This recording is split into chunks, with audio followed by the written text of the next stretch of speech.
कि हर कौम के उस कौम के जवान होते हैं। ये जवान हिदायत के रास्ते पे रहे तो कौमें मुअज़्ज़ज़ रहती हैं, और अगर यही जवान गुनाहों की दहलीज पे कदम रख दें तो कौमें ज़लील और रुस्वा हो जाती हैं। कहाँ हैं हमारे जवान? अल्लाह अकबर। अफसोस होगा आपको ये जानकर, हमारे 17 साल के जवान कहाँ हैं? शराब के ठेके पर। रात के 3 बजे शराब के ठेके पर छापा पड़ा एक जगह, 10-20 जवान पकड़े गए। खबर आई, तहकीक की गई, कलेजा फट गया कि 17-18 साल के 15-20 जवान शराब पीने वाले, नशे में धुत, जमीन पे गिरने पड़ने वाले किसी और के नहीं, हमारे जवान थे। गौर करो गौर, कहां है मेरी कौम के जवान? ये शराब के अड्डे तुम्हारे लिए नहीं है, ये जिना के अड्डे तुम्हारे लिए नहीं है। तुम्हें अंदाजा भी नहीं है शराब, मेरे आका ने इरशाद फरमाया, शराब के बारे में मेरे नबी ने फरमाया, शराब उम्मुल खबाइस है, यानी दुनिया की सबसे बुरी चीज अगर कोई है तो वो शराब है।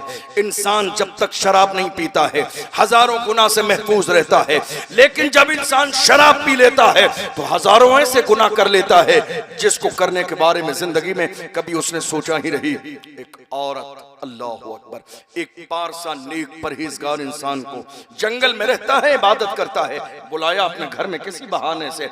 जब वो आ गया तो उसने दरवाजा बंद कर दिया और कहा, अब मेरी 3 बात माननी पड़ेगी वरना तेरी इज्जत भी जाएगी, जान भी जाएगी। बात क्या है? कहा, तेरे लिए जान बचाने का एक ऑप्शन सिर्फ इतना है, या तो देख ये शराब का एक जाम है, शराब पी ले। दूसरा ऑप्शन ये है कि एक लड़का है, इसे कत्ल कर दे। और तीसरा ऑप्शन ये है कि मेरे साथ जिना कर ले। और अगर इन तीनों में से तू किसी बात के लिए राजी न हुआ तो मैं शोर मचा दूंगी कि तूने मेरे साथ ज्यादती की है। लोग आ जाएंगे, कहीं मुंह दिखाने के काबिल न बचेगा। अल्लाह अकबर। फंस गया वो शख्स, क्या करूं क्या ना करूं, सोचता है जिना करूंगा ये गुनाह कबीरा है, जहन्नम में जाने का जरिया है, अल्लाह रसूल नाराज हो जाएंगे। मेरे आका ने फरमाया, बुखारी की हदीस है, इंसान जब जिना करता है उस वक्त में ईमान उसके अंदर से निकल जाता है। वो जिना करने की हालत में हालत ईमान में नहीं होता है, ईमान उसके अंदर से निकल जाता है। गौर तो कीजिए, कहां हैं आप? क्या सोच रहे हैं आप? आपको अंदाजा नहीं है, सामान 100 बरस का है, पल की खबर नहीं, आगाह अपनी मौत से कोई बशर नहीं। कहीं ऐसा ना हो, जिना करने वालों से हमेशा कहता हूं, कहीं ऐसा ना हो तुम्हें ऐसी हालत में मौत आ जाए जिस वक्त तुम्हारे जिस्म से ईमान निकाला जा चुका हो। क्या ठिकाना होगा तुम्हारा? ईमान है तो जन्नत मिलेगी, और अगर ईमान नहीं है तो हमेशा के लिए जहन्नम को अल्लाह ने भड़का दिया है जिनका ईमान सलामत नहीं है। गौर कीजिए, उसने सोचा अगर मैं जिना करूंगा तो ये गुनाह है, कबीरा है, किसी भी कीमत में माफ न किया जाएगा। अल्लाह अकबर। उसने सोचा कत्ल करूं तो अल्लाह ने मना किया है, मन कतल नफ्सन बिगैर नफ्सिन फकअन्नमा कतल अन्नास जमीआ। अगर एक नाहक इंसान को कत्ल कर दिया तो गुनाह इतना मिलेगा गोया कि पूरी इंसानियत को कत्ल कर दिया। क्या करूं? सोचता रहा, काफी प्रेशर था, सोचता रहा। 3 गुनाह सामने हैं। मेरी बात समझ आ रही है आपको? 3 गुनाह सामने हैं, शराब का प्याला भी है, कत्ल करने के लिए जवान भी है, और जिना करने के लिए औरत भी है। 3 ऑप्शन हैं। अल्लाह अकबर। आप गौर करो, जहां तक मैंने इस वाकये में समझा, अगर वो जिना कर लेता तो 2 गुनाह नहीं होते, न शराब पीनी पड़ती और न ही उसको जो है कत्ल करना पड़ता। और अगर कत्ल कर देता तो न शराब पीनी पड़ती न जिना करनी पड़ती। मगर उसके जहन में उस वक्त बात ही आई कि सबसे आसान काम है शराब उठा के पी लेना, शराब का जाम मुंह से लगा लेना। गौर करना जवानों, शराब को मेरे नबी ने क्या कहा? उम्मुल खबाइस है, तमाम बुराइयों की जड़ है शराब, तमाम हलाकतें इसी की बुनियाद पर होती है, गुनाह इसी की बुनियाद पर होते हैं। अल्लाह अकबर। उसने उठाया, कहा मैं इन तीनों में से जो चूज करता हूं वो शराब है। शराब का प्याला उठा के मुंह से लगाया, शराब पी ली। शराब पीने के बाद जब दुनिया का नशा गालिब आया है तो नशा गालिब आने के बाद उसने जिना भी किया। उसने जिना भी किया, शराब का नशा गालिब आने के बाद उसने बच्चे को कत्ल भी किया। शराब का नशा आने के बाद, गौर तो करो, नशा नहीं किया था तो जिना को गुनाहे कबीरा समझ रहा था। जब तक नशा न किया था कत्ल करने को गुनाहे कबीरा समझता था, मगर उसने एक गुनाह की बुनियाद पर, अब शराब का नशा इतना गालिब है, ना जिना बुरा लगता है ना कत्ल करना बुरा लगता है। अल्लाह अकबर, शराब पीने की बुनियाद पर उसने दोनों गुनाह किए। अंदाजा लगाइए क्या मेरे नबी का कलाम सच नहीं है? हुजूर ने फरमाया तमाम गुनाहों की जड़ है शराब। कहाँ है हमारे जवान शराब के ठेले पर? अल्लाह अकबर, शराब के ठेके पर पहुंच रहे हैं रात के 4-4 बजे तक शराब के नशे में। तुम्हें अंदाजा भी नहीं है कितनी रिवायतें इस तरह की है कि शराब पीने वाले की दुआएं रद्द कर दी जाती है। कितनी रिवायतें इस तरह की है कि शराब पीने वाला शराब पीता है, उसकी 40 दिन की इबादत को कबूल नहीं किया जाता है। कहाँ हो जवानों, कहाँ हो? ये शराब इंसान की जिंदगी में हलाकत लाती है। शराब पीने से तबाही आती है, शराब पीने से चेहरे का नूर खत्म होता है, शराब पीने से इंसान की दौलत खत्म हो जाती है, शराब पीने से इंसान के घर की बरकतें खत्म हो जाती है। कहाँ हो आप? शराब पीने के लिए आप परेशान हैं, सिर्फ दुनिया के नशे के लिए। जवानों, मैं मना नहीं करता हूं, अगर मेरी कौम के जवान नशा करना चाहते हैं तो मैं तो उन्हें दिल खोल के इजाजत देता हूं। जवानों, अगर तुमने ठान ही ली है कि तुम्हें नशा करना ही है, तुमने ठान लिया है नशा करना है, तो जाओ, मेरी तरफ से इजाजत है, खुल के नशा करो। लेकिन ये लोकल वाला नशा न किया करो जिसको करके लोग नाली और नाले में गिर जाते हैं। ये लोकल वाला नशा नहीं, नशा करो ब्रांडेड नशा, वो नशा जो बिलाल हबशी ने किया, जो सलमान फारसी ने किया, जो सुहैब रूमी ने किया, जो हजरत अम्मार इब्न यासिर ने किया, जो हजरत सुमैया ने किया। कौन बिलाल है? मारा जाता है, घसीटा जाता है, परेशान किया जाता है, मगर बिलाल है, पुकार के कहते हैं तू हो के तुरशरू मुझे काली हजार दे। ये वो नशा नहीं जिसे तुरशी उतार दे। इश्क रिसालत, जरा दोनों हाथों को उठा के लब्बैक या रसूल अल्लाह, लब्बैक या रसूल अल्लाह। नशा करना है, इश्क रसूल का नशा करो, हुजूर की गुलामी का नशा करो, मोहब्बत रसूल का नशा करो। दुनिया में जो इंसान हुजूर के इश्क का नशा करता है, जानते हो उसका हाल क्या होता है? जब वो मर जाता है, जब रूह निकल जाती है, जब रूह तन से जुदा हो जाती है, फिर भी उसका मकाम कितना बुलंद रहता है। तुमने देखा नहीं, तारीख में उलमा ने पढ़ा है और उलमा बयान भी करते हैं। हो सकता है वो बात आपको न समझ में आए, लेकिन याद रखना, एक आशिक तो हमने अपने माथे की आंखों से देख लिया। कौन? व्हील चेयर पे बैठने वाला, वो मर्द कलंदर जिसने फैजाबाद के धरने में दिसंबर की सर्दी में वबांगे दोहल कहा था, उन्हें जाना उन्हें माना, न रखा खैर से काम, लिल्लाहिल हम्द में दुनिया से मुसलमान गया। आज ले उनकी पनाह, आज मदद मांग उनसे, फिर न मानेंगे कयामत में अगर मान गया। जान दिल होश और खिरत सब तो मदीने पहुंचे, तुम नहीं चलते रजा सारा तो सामान गया। मैं ये नहीं कहता हूं नशा ना करो, नशा करो, मोहब्बत रसूल का नशा करो, हुजूर की गुलामी का नशा करो, हुजूर से वफादारी का नशा करो। जब ये नशा गालिब आता है तो हाल क्या होता है? जब उस मर्द कलंदर का जनाजा निकलता था तो दुनिया पुकार के कहती थी, आशिक का जनाजा है, जरा धूम से निकले, महबूब की गलियों से जरा घूम के निकले। जमाने में जब कब्र में उतारा जाता था तो गुलाम कहते थे, जमीन मैली नहीं होती, ज़मन मैला नहीं होता, मोहम्मद के गुलामों का कफन मैला नहीं होता।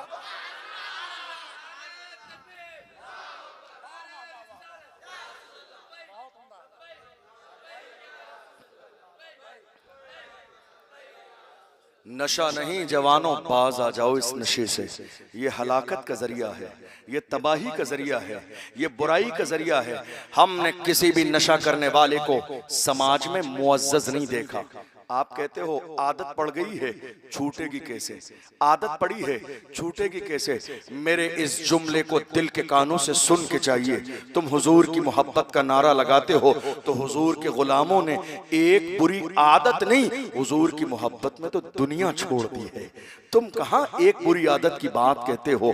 अल्लाह अकबर। हमने देखा रसूलुल्लाह सल्लल्लाहु अलैहि वसल्लम के गुलाम कैसे थे, उनका अंदाज कैसा था, उनका मिजाज कैसा था। वो जमाने में यही नारा लगाते थे, छूट जाए अगर दौलते कौनेन तो क्या गम, छूटे न मगर हाथ से दामाने मोहम्मद। मोहम्मद अरबी के गुलामों ने किसी भी दौर में कभी किसी भी हक बात में समझौता नहीं किया। जमाना मानता है बुरा तो मान जाए, जमाना गलत कहता है तो कहता रहे, लेकिन हम हुजूर के गुलाम हैं। जो हक है, जो सच है, माना भी उसी को जाएगा, कबूल भी उसी को किया जाएगा। आप कहते हैं साहब आदत पड़ गई है, छूटती नहीं है, क्या करें क्या ना करें। याद रखिएगा, अगर ईमान सलामत है, अगर हुजूर की मोहब्बत दिल में है, तो बड़े से बड़ा गुनाह एक लम्हे में छोड़ देंगे, सिर्फ ये सुनकर कि मेरे आका को पसंद नहीं है। थोड़ी सी आवाज बढ़ाइए इसकी, मेरे आका को पसंद नहीं है। एक हदीस में है, एक साहब सोने की अंगूठी पहनकर आ गए,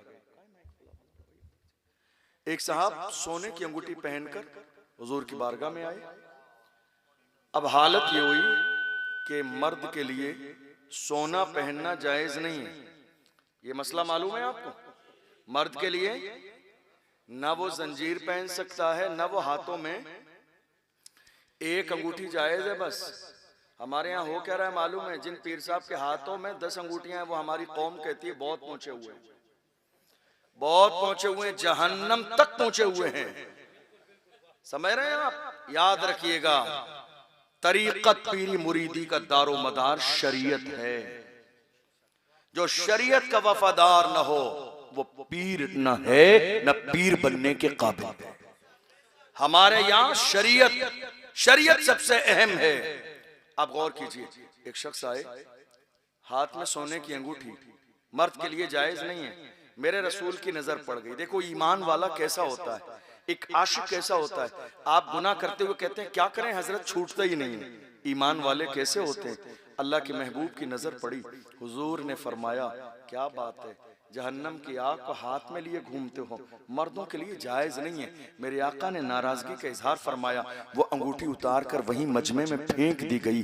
जब वो महफिल मुकम्मल हुई, अल्लाह के महबूब हुजरे आयशा सिद्दीक़ा रज़ियल्लाहु अन्हा की तरफ तशरीफ ले गए। लोग भी जाने लगे, जिनकी अंगूठी निकाली गई थी वो भी जाने लगे। सहाबा ने कहा तुम्हारे लिए जायज नहीं है, तुम्हारे घर में औरतें हैं, लेके जाओ, उनके काम आ जाएगी।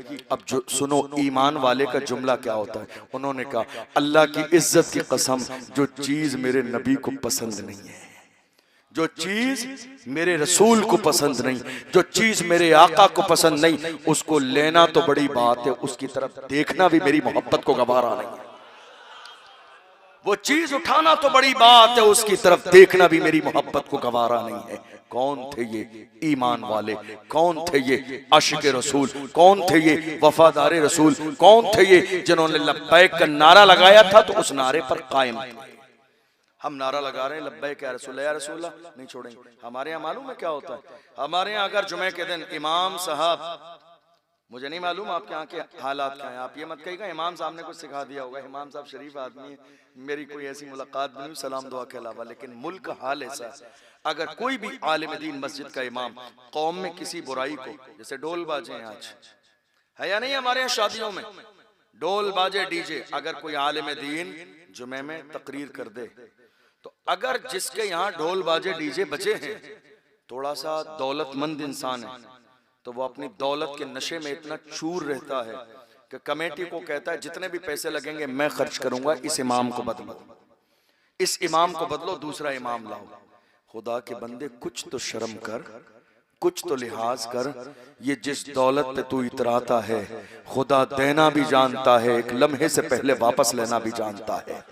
ए दौलत पे इतराने वाले, दौलत पे इतरा मत। कारून का खजाना खत्म हो गया, बाकी नहीं रहा।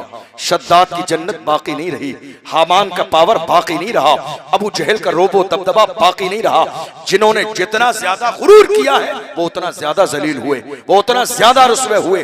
देख ले रुस्तम जैसे पहलवान जिन्होंने अपनी ताकत पे नाज था, जाके कब्र में देख लो जिस्म की हड्डियां भी सलामत नहीं है। कितने बड़े बड़े सूरमा आए जिन्हें दौलत पे नाज था, जिस्म को कीड़ों ने खा लिया, उनकी कोई औकात और कोई हैसियत बाकी नहीं है। याद रखना, इलाज ये नहीं है इमाम को बदल दो, बदलना तो उस गलती को था जो गलती आप कर रहे थे। इमाम को नहीं बदलना था, उस गलत रवैये को बदलना था जो तुम्हारा रवैया शरीयत के खिलाफ, जो तुम्हारा रवैया दीन के खिलाफ, जो तुम्हारा रवैया इस्लाम के खिलाफ। और बहुत सारे लोग हमारे समाज में ऐसे भी हैं, देखा हाँ कोई बासर मालदार आदमी। भैया बात समझ आ रही है आप लोगों के? नहीं आ रही है? समझ में आ रही है? आपकी पंचायत चल रही है, बीच में बैठे थोड़ा सुन लीजिए आप। बात समझ में आ रही है तो बोलिए सुभान अल्लाह। मैं इस वक्त तकरीर कर रहा हूं कि मैं इस वक्त आमतौर पे तकरीर करने का आदी नहीं हूं और ये वक्त है भी नहीं, लेकिन बोल रहा हूं, थोड़ी देर सुन लीजिए तवज्जो से। हमारा हाल ये कि अगर बुराई करने वाला, गुनाह करने वाला कोई बासर आदमी है तो हम में से बहुत सारे लोग उसकी हाँ में हाँ मिलाने लग जाएंगे। गलत को गलत नहीं कहेंगे, क्या कहेंगे? अरे नहीं नहीं, इमाम साहब को ऐसा नहीं कहना चाहिए था, खामोशी से कह देते, जुमे में बयान नहीं करना चाहिए था उनके खिलाफ। कोई आलिम किसी के खिलाफ जुमे में बयान नहीं करता है। अगर तुम्हारे दिल में ये बात है कि आलिम किसी पर्सनल बंदे को मिंबर पे बैठ के टारगेट करता है, गलत बात है, दिमाग से निकाल दीजिए। एक आलिम मिंबर पे बैठ के अपने बाप दादा का नहीं, रसूल पाक का फरमान सुनाता है। ये हमारे जहन की गलत फहमी है कि हमने उसको अपने ऊपर ले लिया, और अगर किसी ने नहीं लिया तो दूसरे मोहल्ले वाले कहते हैं देखा आज हजरत ने तेरे खिलाफ तकरीर की, जुमे में पूरी तकरीर तेरे ऊपर कर दी। अरे नादान इंसान, हजरत को क्या पड़ी है तेरे ऊपर तकरीर करने की? एक आलिम कुरान का पैगाम सुनाता है, एक आलिम दीन का पैगाम सुनाता है। मस्जिद में हम पढ़ा लिखा इमाम क्यों लाते हैं? ताकि हमें कुरान की तालीम दे, ताकि हमें हदीस की तालीम दे। अगर हक बोलने वाला इमाम नहीं चाहिए तो मस्जिद में इमाम की जरूरत ही नहीं है। कोई भी बाशरा आदमी नमाज रोजा जानने वाला नमाज पढ़ा दे, मगर पढ़ा लिखा इमाम काबिल आलिम दीन क्यों लाते हैं? ताकि वो हमें शरीयत का मसला सिखाए, दीन का मसला सिखाए, कुरान का पैगाम सिखाए, हमारी आने वाली नस्लों को इमाम अहमद रजा का गुलाम बनाए, बुजुर्गों का गुलाम बनाए। हम इसीलिए पढ़ा लिखा इमाम लाते हैं, और जब वो हक बोलता है तो वो हक बात हमसे गवारा नहीं होती है। थोड़े से जमाने के बाद फिर बुराई करने वाले वही होते हैं जो साथ रहने वाले होते हैं, गीबत करने वाले वही हैं। हर शख्स क्या चाहता है? हजरत हमारी हिमायत करें, इमाम साहब मिंबर पे हमारा नाम लेके तारीफ कर दें। याद रखिएगा, ये मिंबर किसी कमेटी, सदर, सेक्रेटरी, खजांची की तारीफ के लिए नहीं, अल्लाह और रसूल के जिक्र के लिए है। मिजाज ये मत बनाइए मेरा नाम हो, मिजाज ये मत बनाइए मेरे बाप दादा का नाम हो। आपने इस जलसे को कराने के लिए अगर 50,000 रुपए भी दिए हैं तो एहसान नहीं है, एहसान उस परवरदिगार का है कि उसने तुमसे ये कबूल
जहन्नम की आग से बचाओ, जहन्नम का ईंधन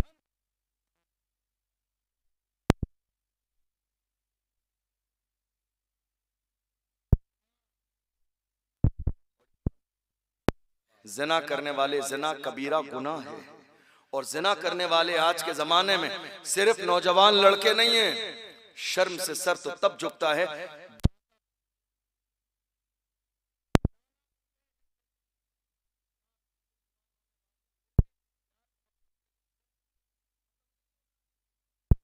समझा क्या है।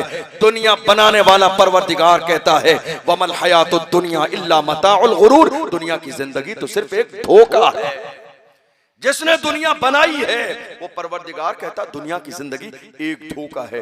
जवानों याद रखना, जिना, ये शराब, ये शबाब हर जमाने में मेरी कौम के जवानों के सामने शराब और शबाब पेश किया गया, लेकिन हर जमाने में मेरी कौम के जवानों ने शराब और शबाब को ठोकर मार के कहा अपना सब कुछ गुंबद खजरा कल भी था और आज भी है, मेरे नबी से मेरा रिश्ता कल भी था और आज भी है। बतला दो गुस्ताख नबी को गैरत मोमिन जिंदा है, उन पे मर मिटने का जज्बा कल भी था और आज भी है। ये किसी और की फिक्र नहीं, मोहम्मद अरबी के गुलामों की फिक्र है। कहाँ हैं आप? जिना हमारे समाज में दूर दूर तक हमारे समाज से जिना का कोई वास्ता नहीं था। ये कलमा पढ़ने वाले जवान थे, जिधर निकलते थे इनके किरदार को देखकर लोग कलमा पढ़ के मुसलमान हो जाते थे। मगर अफसोस आज जिना का बाजार गर्म है। आप जानते हैं ये जिना हमारे समाज में आम कैसे हो गया?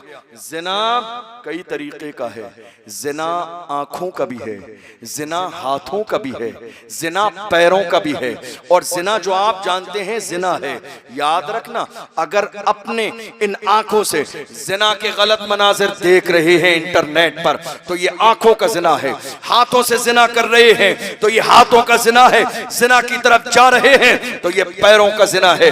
याद रखना, जिना करने वाला इंसान कुछ भी हो सकता है मगर दुनिया में कामयाब नहीं हो सकता है। मेरे नबी फरमाते हैं जिना में 6 मुसीबतें हैं, 3 मुसीबतें दुनिया में है, 3 मुसीबतें मरने के बाद हैं। मेरे नबी ने फरमाया जिना करने वाले इंसान की दुनिया में जो 3 मुसीबतें हैं, पहली मुसीबत ये है कि उसका चेहरा बिगाड़ दिया जाता है, उसके चेहरे से नूर खत्म हो जाता है, उसके चेहरे से रौनक खत्म हो जाती है।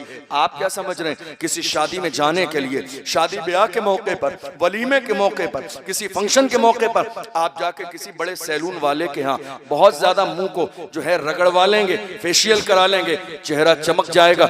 हरगिज ऐसा नहीं होगा, इसलिए कि रौनक देने वाले ने रौनक छीन ली है, नूर देने वाले ने नूर छीन लिया है, चेहरा बिगाड़ दिया गया है। दुनिया की किसी क्रीम की इतनी औकात नहीं जो आपके चेहरे को चमका दे जब तक मेरा परवरदिगार ना चमकाए। समझो जवानों, तुम्हें दुनिया में किसी क्रीम की जरूरत नहीं थी। हमारे पास सबसे बड़ी क्रीम ये पानी था, जिससे हम वजू करते थे तो हमारा चेहरा चमक जाता था। आज हमें इन सारी चीजों की जरूरत है। तुमने गौर ही नहीं किया ये चेहरे बेरौनक कैसे हो रहे हैं, ये हमारे चेहरे खराब कैसे हो रहे हैं, हमारे चेहरों से रौनक खत्म क्यों हो जा रही है। मेरे आका ने फरमाया जिना करने वाले इंसान की पहली मुसीबत यह है कि चेहरे से रौनक खत्म कर दी जाती है। या रसूला दूसरी बताइए। दूसरी इतनी गजबनाक है, अल्लाह अकबर। हुजूर ने फरमाया उस इंसान के कारोबार से तमाम चीजें खत्म, कारोबार फेल हो जाता है, एक एक लुकमे के लिए तरस जाता है इंसान।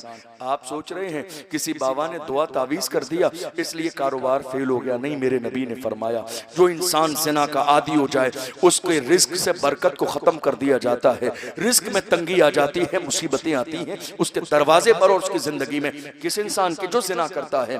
तीसरी मुसीबत मेरे नबी ने फरमाया उसकी उम्र कम कर दी जाती है, जिंदगी कम कर दी जाती है। देख नहीं रहे हो आज क्या हो रहा है? क्या कहते हैं आप? अरे वो कल शाम को मेरे साथ खाना खाया, आज इंतकाल हो गया, कल दोपहर में ही तो मिला था, इंतकाल हो गया, आज सुबह ही तो बाजार में मिला था, इंतकाल हो गया, कल शाम को ही तो फोन आया था, इंतकाल हो गया। खुदा ने बता दिया बादशाही सिर्फ मेरी है।